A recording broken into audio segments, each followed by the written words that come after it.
Vous aurez aussi une question sur Thalès. Je ne vous dis pas si ça sera un calcul de longueur en utilisant le théorème de Thalès de façon directe, ou si ça va être une question sur la réciproque du théorème de Thalès permettant de prouver que deux droites sont parallèles, peut-être même la contraposer pour prouver que deux droites ne sont pas parallèles. Et donc pour ceci, on va d'abord faire un exercice détaillé de calcul de longueur avec Thalès, celui-ci, que vous avez sous les yeux, et on fera un deuxième exercice, c'était une affirmation, vrai, faux, pour savoir si deux droites étaient parallèles. Bien sûr, dans ce cas-là, il va falloir utiliser soit la réciproque, soit la contraposée du théorème de Thalès. Il y avait une troisième question autour de Thalès, où on nous demandait pourquoi dans une configuration de Thalès, les deux triangles, par exemple dans notre exercice, LNA et ONH, étaient-ils semblables? Il y a un dernier type de question qui peut arriver, et qui risque d'arriver. C'était une question, vous pouvez voir ici, c'est la question 4. Nous sommes dans une configuration de Thalès.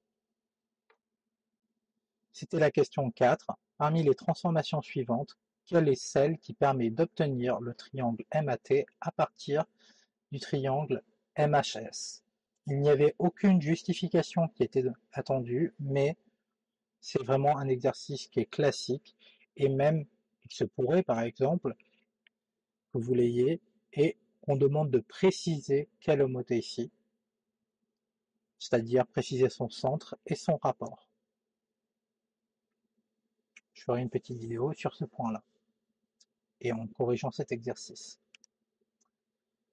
On peut voir que la question 5 était fortement liée, et on demandait une propriété classique sur les homothéties, la fameuse propriété de l'air. Comment les homothéties transforment les airs. Nous allons corriger la question 2 de l'exercice numéro 2. Alors on nous demande de montrer que la longueur OH est égale à 7,2 cm. Si vous regardez les longueurs que vous avez déjà données dans l'énoncé, vous savez que AL mesure 12 cm. Vous savez que LN mesure 5 cm. Et vous savez que AN mesure 13 cm. De plus, vous savez que ON mesure 3 cm. Clairement, il va falloir utiliser le théorème de Thalès pour pouvoir trouver la longueur OH, et bien sûr, pour pouvoir citer le théorème de Thalès, il va falloir démontrer qu'on est bien dans une configuration de Thalès. Évidemment, à l'œil nu, on a l'impression que c'est une configuration de Thalès, plus exactement celle des triangles imbriqués, mais il faut le démontrer.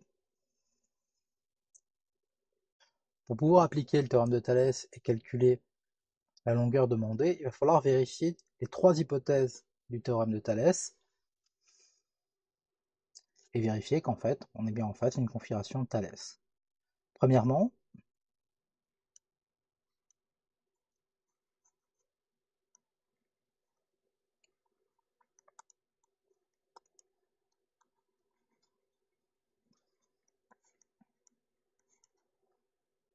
on doit vérifier que la droite AL est bien parallèle à la droite HO. Vous pouvez regarder dans l'énoncé, il n'y a rien qui indique que c'est déjà le cas. Et donc, il faut le justifier, car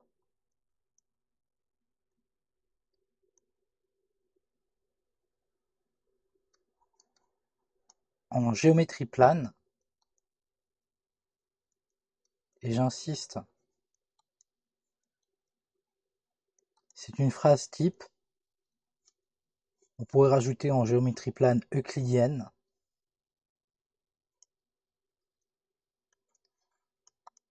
si une droite D1 est perpendiculaire à une droite D3, et si une droite D2 est perpendiculaire à une droite D3, alors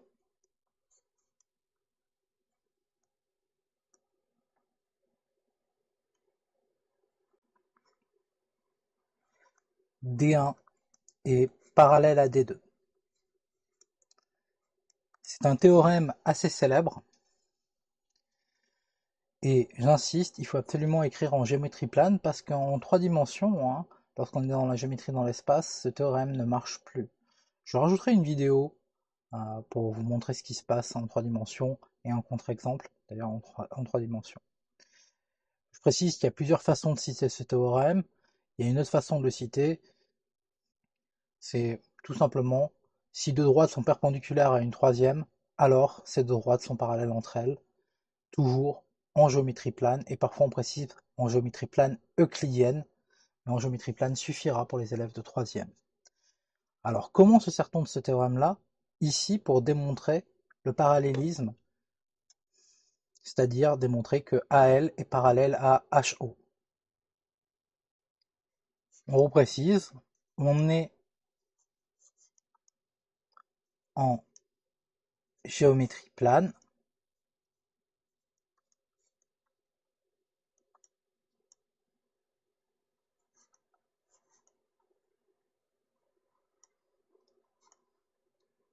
d'après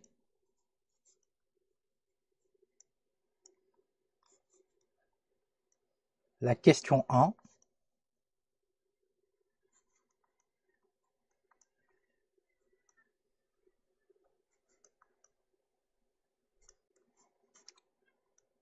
on a la droite AL qui est perpendiculaire à la droite LN. Car, je rappelle, dans la première question, on a démontré que le triangle ALN était rectangle en L. Si on veut en faire des tonnes, on peut préciser car ALN est rectangle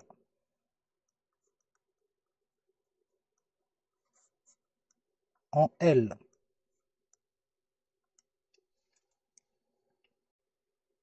Ensuite, d'après le codage,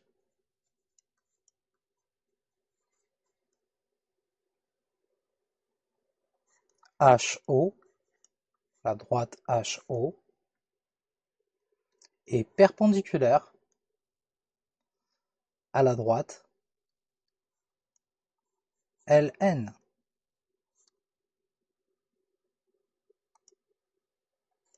Ainsi,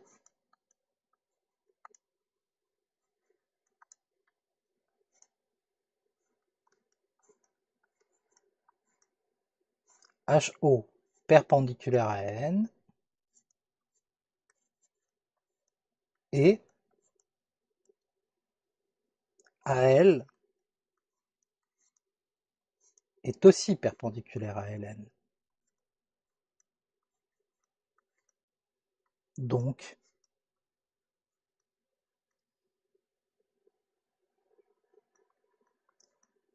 HO est parallèle à AL. Et la première hypothèse vient d'être vérifiée. On passe au deuxième argument. Deuxièmement,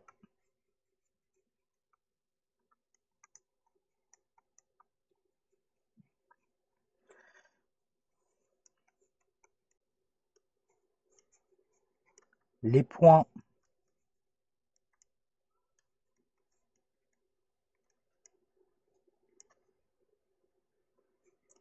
L, O et N d'une part,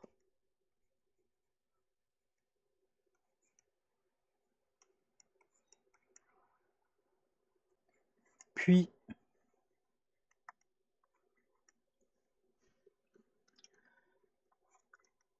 A, H et N d'autre part,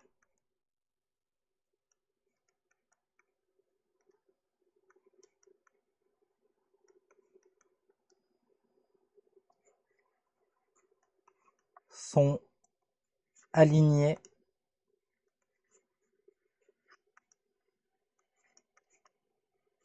dans le même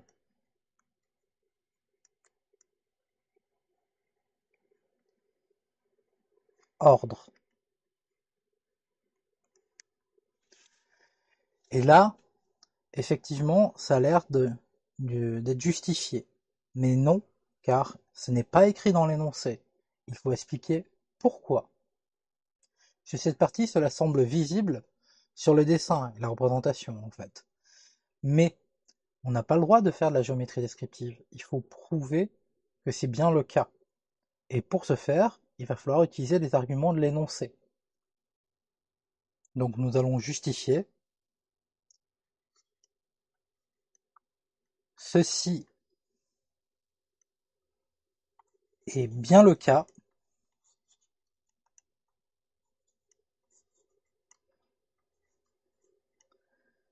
car O appartient au segment Ln.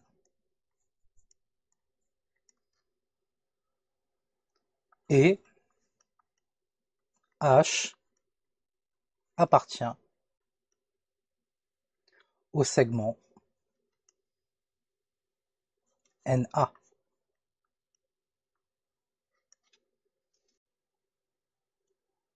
Il nous faut un dernier argument avant de pouvoir utiliser le théorème de Thalès.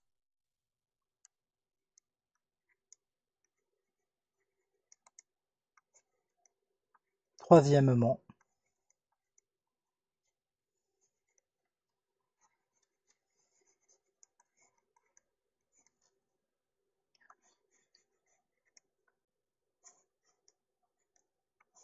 les droites AN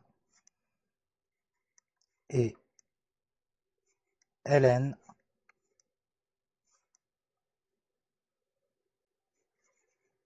sont séquentes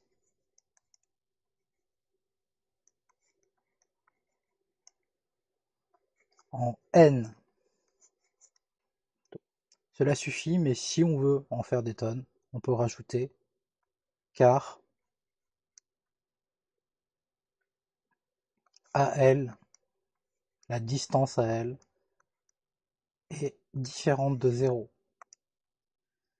Car on pourrait imaginer que les droites AN et LN sont confondues. Or ici, en disant que la distance AL est différente de 0, cela empêche que ces deux droites soient confondues. Et par conséquent, elles ne peuvent être que séquentes, puisqu'elles sont séquentes en n. Et elles ne peuvent pas être parallèles strictes, car justement, elles ont un point en commun. Par conséquent,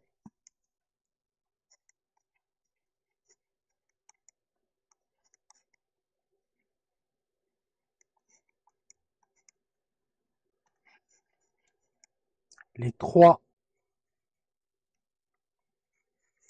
hypothèses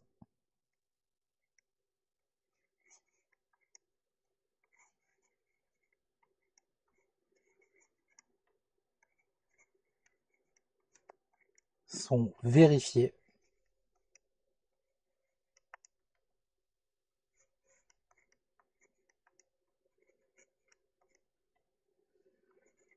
et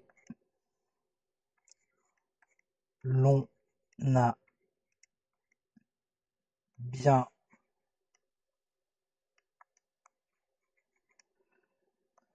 une configuration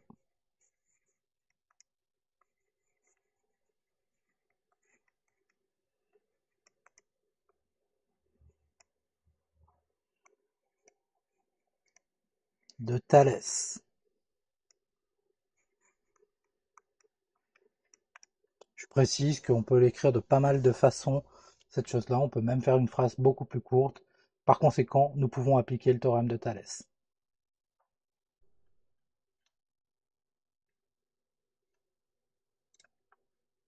À ce moment-là, habituellement, on écrit l'égalité de Thalès, du moins les deux égalités.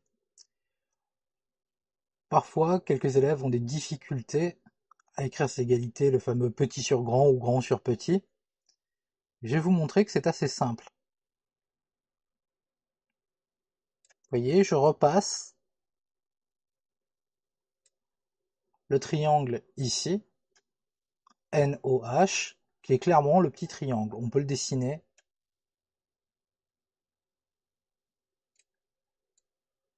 à côté en petit. Et bien sûr, réécrire les lettres N, O et H. Mais il y a un deuxième triangle, ALN,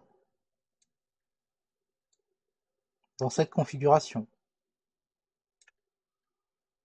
Pareil, même si je le fais à main levée, il va ressembler à ça.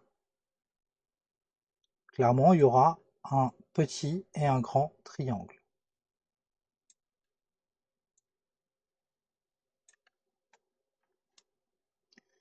Et là aussi,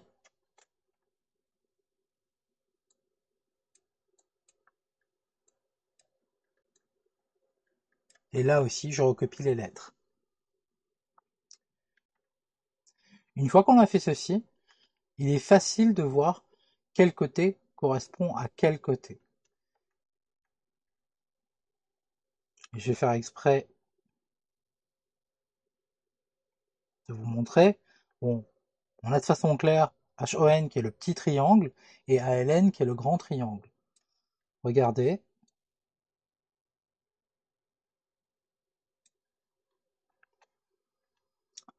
On a clairement le côté HO qui correspond au côté AL. On dit qu'ils sont homologues. On a clairement le côté HN qui correspond au côté AN. Et on a clairement le côté ON qui correspond au côté LN. Il ne nous reste plus qu'à utiliser le théorème de Thalès. D'après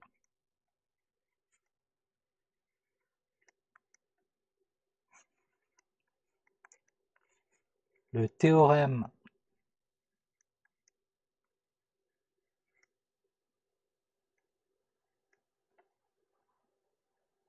de Thalès,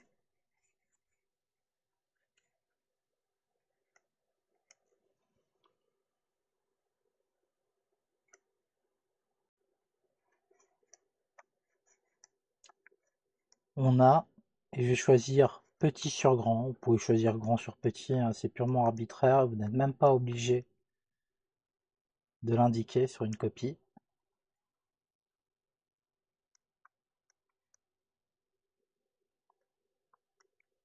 Et je vais respecter le code couleur. ON divisé par ln, je parle bien de la distance ON divisée par la distance ln,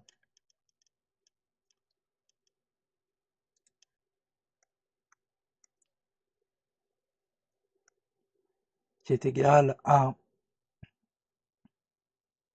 hn divisé par an, qui est égal à ho divisé par al.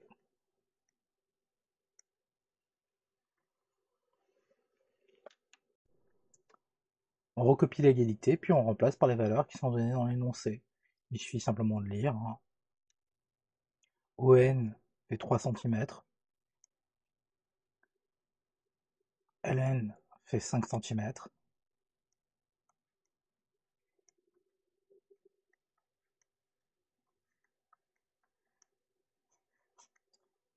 On n'a pas HN.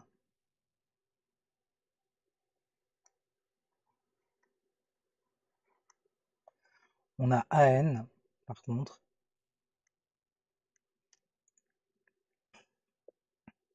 Nous n'avons pas la distance HO, qui est d'ailleurs la même distance que OH, et AL est donné dans l'énoncé, c'est 12 cm.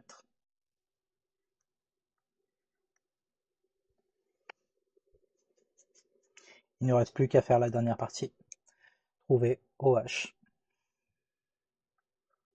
Comme c'est la distance OH qui nous intéresse, il suffit de recopier 3/5 égale la distance OH divisé par 12. Et à partir de là, il suffit de simplement faire un produit en croix. Alors vous pouvez faire un si et seulement si. OH, et je rappelle la technique. Vous ne l'écrivez pas sur une copie, mais vous pouvez le faire dans votre tête. L'inconnu c'est OH, donc on multiplie les deux éléments qui sont sur la diagonale ne contenant pas OH, autrement dit on fait 3 fois 12,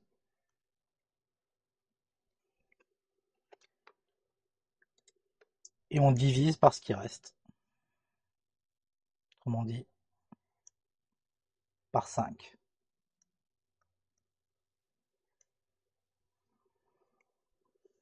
C'est un produit en croix assez classique, on appelle ça aussi une équation au quatrième proportionnel. C'est tout le temps la même astuce. On multiplie les éléments qui sont sur la diagonale ne contenant pas l'inconnu et on divise par ce qui reste. Je vous montrerai d'autres exemples de ce genre, d'ailleurs, dans les cosinus. C'est ce qui était fait, par exemple, pour remplir un tableau de proportionnalité. Pour finir, il ne nous reste plus qu'à calculer. Nous avons la distance OH qui est égale à 3 fois 12 divisé par 5. OH est égal à 36 divisé par 5, soit 7,2 cm. N'oubliez pas les unités. L'exercice 2 concernant Thalès. Sur la figure ci-dessous, qui n'est pas l'échelle, les points G, A et R sont alignés et les points E, A et M sont alignés. Nous avons les mesures que nous pourrons lire sur le dessin. GA mesure 9,8 cm, AM mesure 3 cm, AE mesure 4,2 cm et AR mesure 7 cm. On a une affirmation, les droites GE et MR sont parallèles. Cette affirmation peut être vraie ou fausse. Évidemment, il va falloir utiliser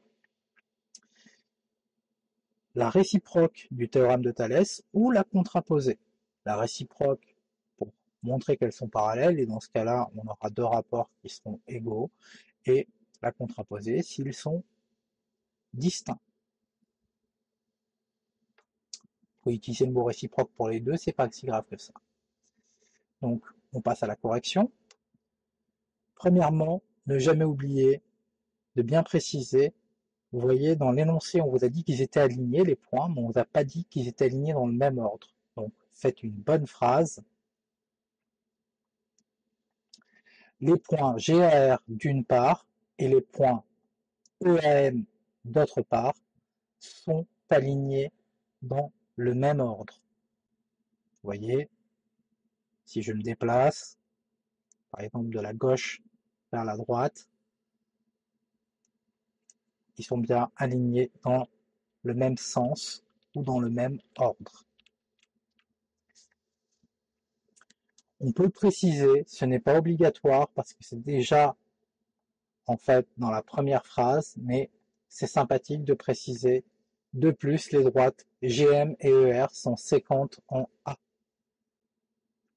Et une fois qu'on est là, on va faire nos calculs. Je rappelle qu'il y a des petites astuces pour se souvenir, et en gros, il y a un petit et un grand triangle. Pour se souvenir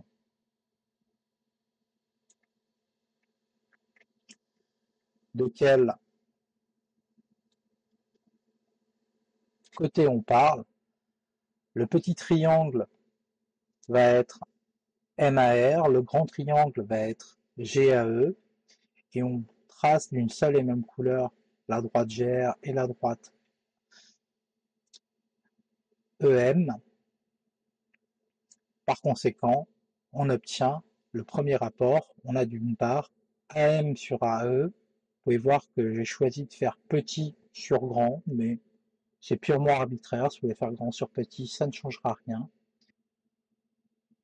Donc on fait le calcul AM sur AE. Ça nous fait 3 divisé par 4,2, autrement dit 30/42e. On peut simplifier si on a envie, pour faire joli. J'avertis, on a le droit aussi de prendre la calculette pour simplifier cette fraction. Et on obtient 5/7. Un arrondi est accepté, même si là c'est pas très joli. D'autre part, AR divisé par AG, ça nous fait 7 divisé par 9,8. Pareil, si on a envie, on fait le calcul, on fait les simplifications, mais rien n'interdit de prendre directement la calculette pour voir que ça fait aussi 5/7. Les deux rapports étant égaux, on peut conclure, d'après la réciproque du théorème de Thalès, les droites MR et GE sont parallèles. Par conséquent, l'affirmation est donc vraie. Faire bien attention, quand on utilise la réciproque du théorème de Thalès, on a besoin uniquement des rapports sur les côtés latéraux. On n'utilise jamais la troisième partie, qui pourtant existe. Et il y a une raison à cela. Par exemple, ici, j'aurais pu écrire c'est égal à MR divisé par GE.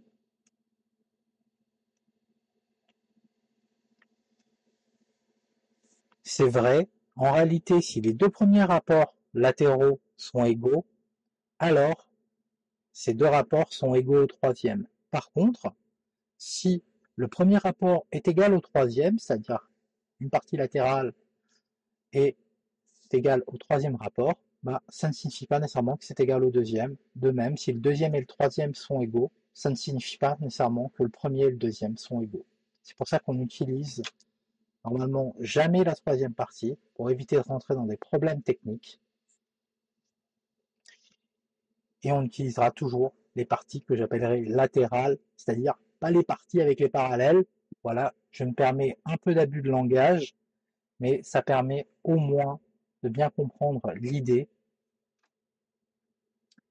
Et il y a même des contre-exemples qui existent pour vous montrer pourquoi on n'utilise jamais la partie, j'aurais envie de dire, parallèle. Tout ceci, c'est des abus de langage, vous ne l'écrivez jamais sur une copie. Et on ne vous fera pas le piège le jour du brevet. Nous allons donner un corrigé, cette fois-ci détaillé, de la question 4, exercice numéro 2. Donc on nous demande pourquoi les triangles LNA et ONH sont semblables. C'est une question de cours et on peut faire quelque chose d'un peu plus propre que la version rapide. D'après le théorème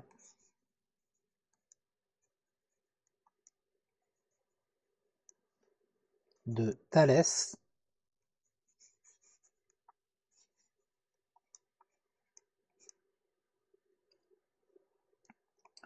on a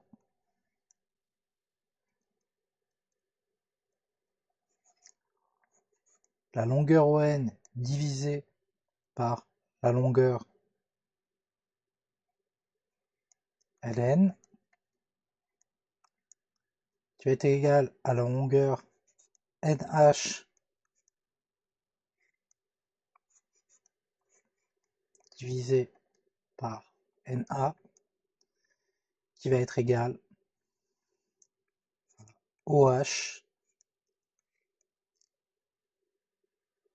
divisé par AL. J'ai choisi de faire petit sur grand ici. Donc, les côtés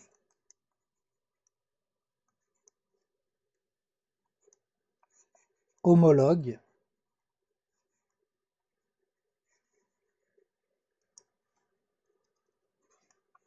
des triangles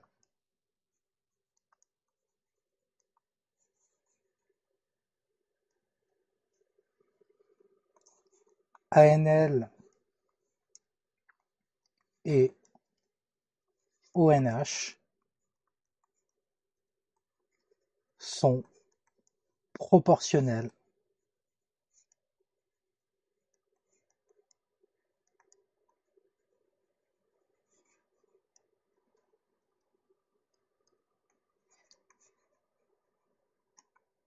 deux à deux.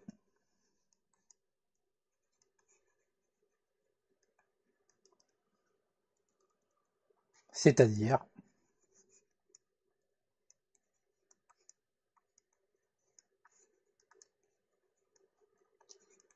que ces deux triangles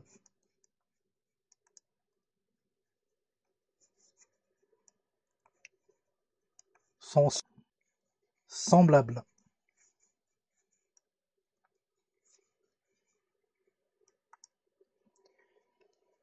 Effectivement, la définition de deux triangles semblables, c'est des triangles dont les côtés homologues sont proportionnels deux à deux.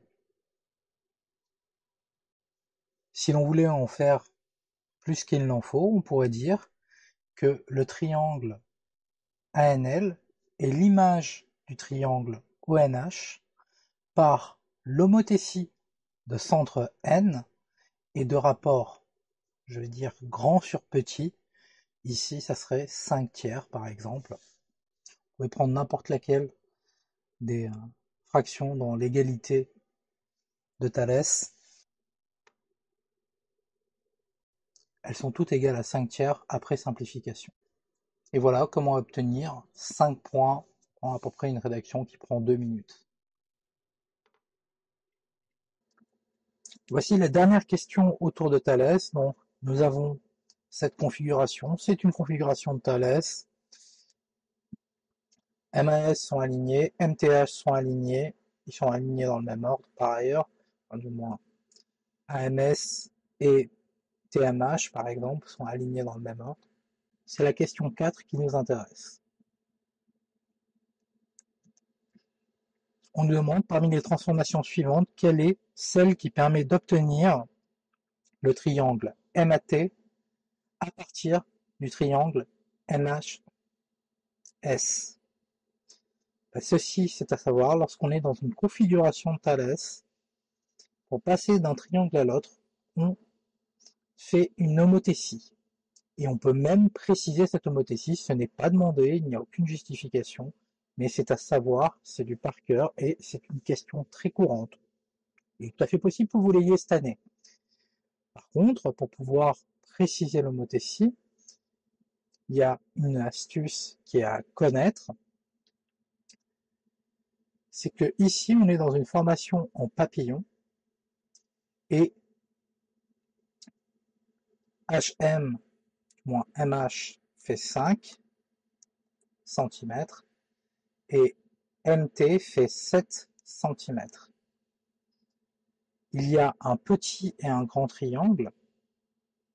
Le petit triangle est clairement celui-ci, je vais l'appeler P, c'est-à-dire MHS. Le grand triangle et dans l'autre MTA. Bah, tout simplement, le rapport de l'homothétie sera moins, puisqu'ici on passe du grand triangle au petit triangle, ça va être moins petit sur grand, autrement dit, moins 5 septièmes. Et justement, c'est des petites choses à savoir, histoire d'être clair. Imaginons que je demande comment ou quelle transformation faut-il faire pour passer de HMS à MAT, autrement dit le petit triangle au grand triangle. Bah, tout simplement, je fais une homothétie dont le rapport est moins, donc je vais appeler K le rapport, est moins grand sur petit. Et vous pouvez prendre n'importe quel côté, vu qu'on est dans une configuration de Thalès, par exemple, moins grand sur petit, vous prenez par exemple moins MT sur HM.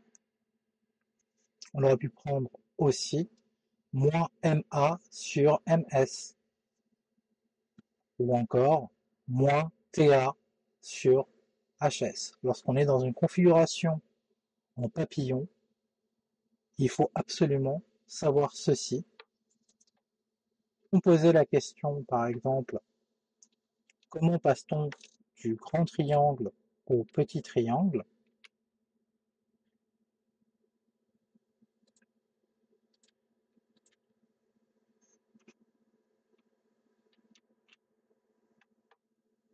Et si l'on posait la question comment on passe du grand triangle au petit triangle, autrement dit, je fais ça de façon schématique, quelle est la transformation qui permet de passer du triangle MAT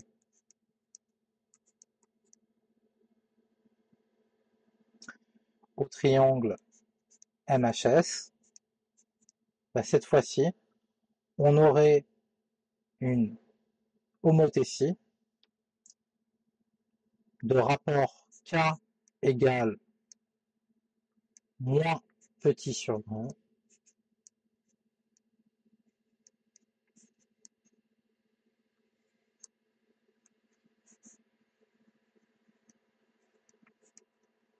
par exemple moins MH divisé par MT. Dans les deux cas, le centre de l'homothétie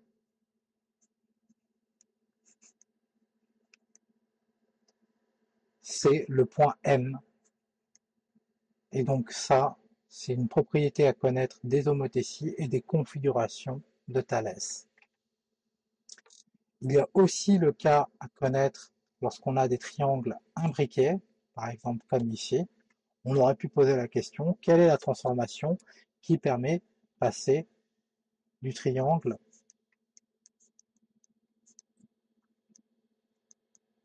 AHF au triangle ABC. Ici, clairement, le triangle AHF, c'est le petit triangle, et le triangle ABC, c'est le grand triangle. On pourrait dire qu'il y a un agrandissement, clairement, ça serait sympathique, mais on peut être plus précis. Pour passer de l'un à l'autre, on utilise une homothétie.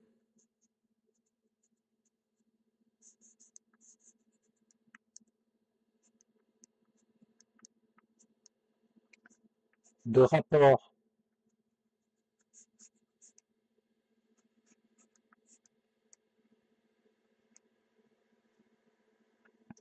grand sur petit.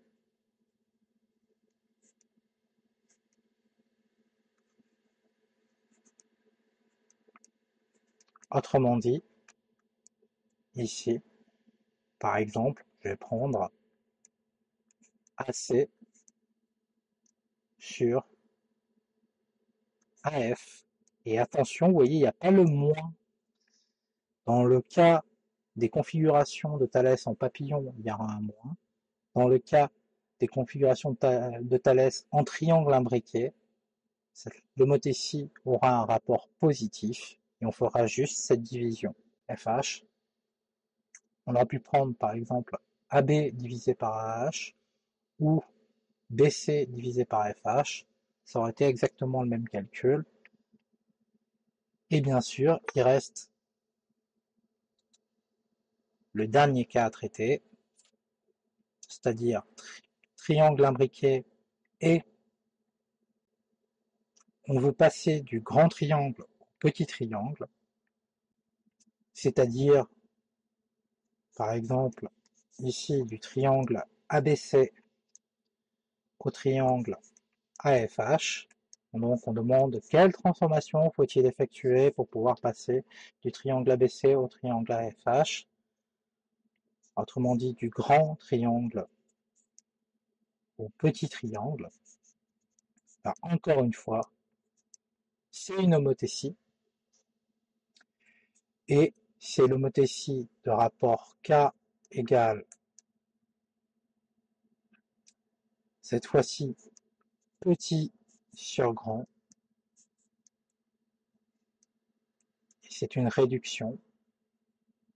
Et c'est une homothétie de rapport positif, donc c'est un rapport entre 0 et 1, strictement, ici. Et ça donnerait tout simplement, par exemple, je sais pas, je vais choisir AF divisé par AC. On aurait pu aussi bien prendre AH divisé par AB ou FH divisé par BC. Ça aurait été le même résultat puisqu'ici on a pratiquement toutes les mesures. Dans l'exercice, à ce moment-là, on les avait toutes. Pour conclure, nous dirons que le triangle AFH est l'image du triangle ABC par l'homothétie de rapport K, c'est-à-dire AF divisé par AC, et de centre A, car on précise le rapport et le centre pour une homothétie. Et cela conclura la question. Je signale par ailleurs qu'on peut en déduire que les triangles ABC et AFH sont semblables. Nous allons corriger en détail la première question du premier exercice posé le 30 juin 2022 au Diplôme national du brevet. Premièrement, nous allons lire l'énoncé. Une famille se promène au bord d'une rivière. Les enfants aimeraient connaître la largeur de la rivière. Ils prennent des repères, comptent leurs pas et dessinent le schéma ci-dessous sur lequel les points C, E, D, de même que A, E, B, sont alignés. Le schéma n'est pas à l'échelle. Très important de bien lire cette chose-là. Lorsqu'on dit que le schéma n'est pas à l'échelle, ne pas se fier aux distances, ne pas vérifier avec sa règle. La deuxième chose que l'on voit, c'est tout simplement les mesures qui sont reportées. AE 20 pas, BE 5 pas, BD 1 pas. Rien qu'à l'œil nu, vous devez vous dire, il y a de grandes chances qu'il va falloir utiliser le théorème de Thalès, ou peut-être sa réciproque, ou sa contraposée. Rien qu'à l'œil nu, en première analyse, vite fait sur l'énoncé, voilà ce que l'on doit se dire. Ce qui est très important, et qui laisse en fait supposer cela, c'est le mot ici, aligné, dire que les points sont alignés. Attention, l'ordre n'est pas précisé, il faudra le préciser dans la rédaction de la question.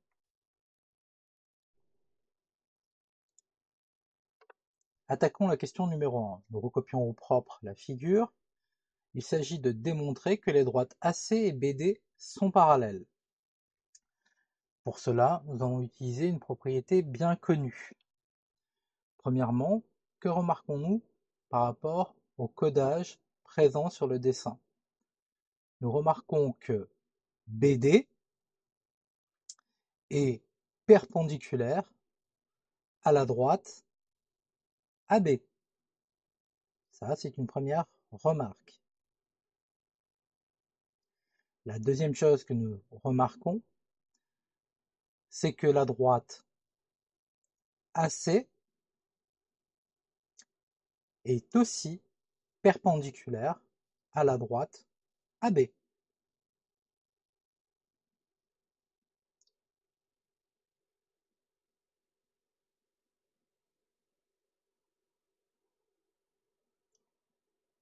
Il nous faut préciser que nous sommes en géométrie plane, car cette propriété n'est pas vraie en géométrie dans l'espace. Je ferai une petite remarque à la fin de la vidéo sur ce sujet.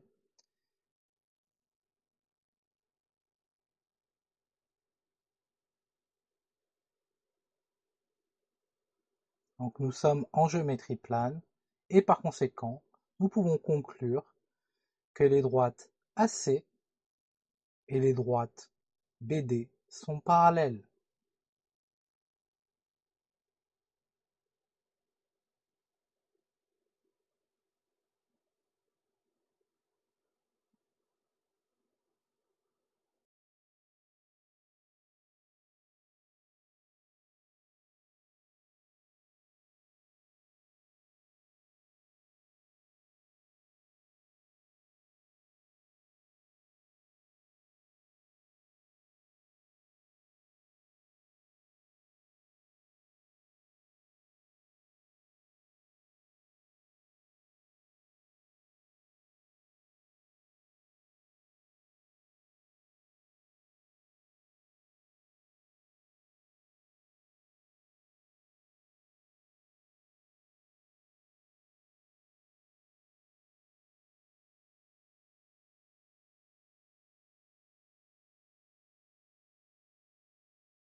Pour l'exercice 3, on avait les mesures. On avait un cercle de rayon haut, on savait qu'il faisait 4,5 cm de rayon. La première question était montrer que le diamètre mesure 9 cm. 2 fois 4,5, ça fait 9. Ensuite, il fallait montrer que le triangle ABD était rectangle en D. Bah, tout simplement, on utilise la réciproque du théorème de Pythagore, 9 au carré. Ça fait bien PD qui faisait 5,4 au carré et 7,2. Pour AD, on vérifie 5,4 au carré plus 7,2 au carré, ça fait bien 81. Donc d'après la réciproque du théorème de Pythagore, ABD est rectangle en D. Calculer AF. Donc AF, c'est cette partie-là. On savait que AE faisait 2 cm, 7. Par conséquent, étant donné que BEA était aligné, automatiquement, comme le diamètre était égal à 9, ceci faisait 6,3. D'après la réciproque du théorème de Thalès, on pouvait directement dire que l'on avait AF qui était égal AF petit divisé par AD est égal à AE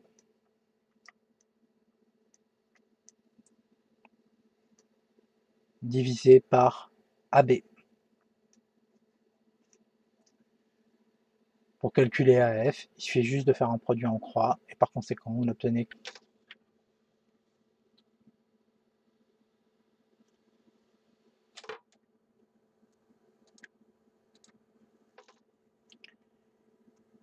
et donc on avait AF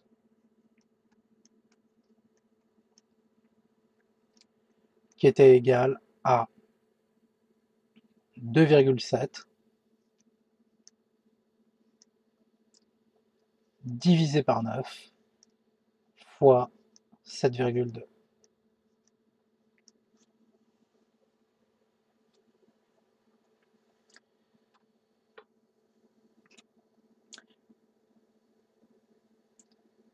Calculer l'aire du disque arrondi au centième.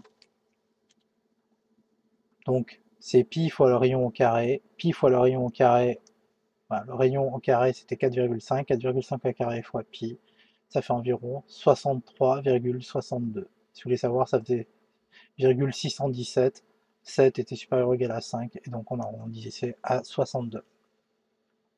Quel pourcentage de l'aire du disque représente le triangle ABD?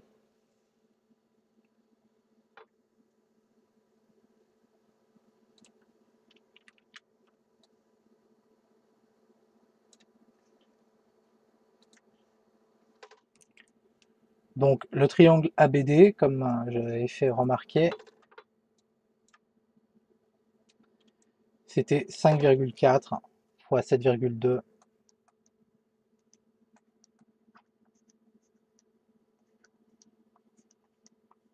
sur 2, ce qui nous donne 17,44. Donc ici, il suffit juste de faire un arrondi, 17 par 63,62. De toute façon, il y avait déjà. Et ça nous donnait environ ceci. Donc on pourra dire que ça fait à peu près 31%.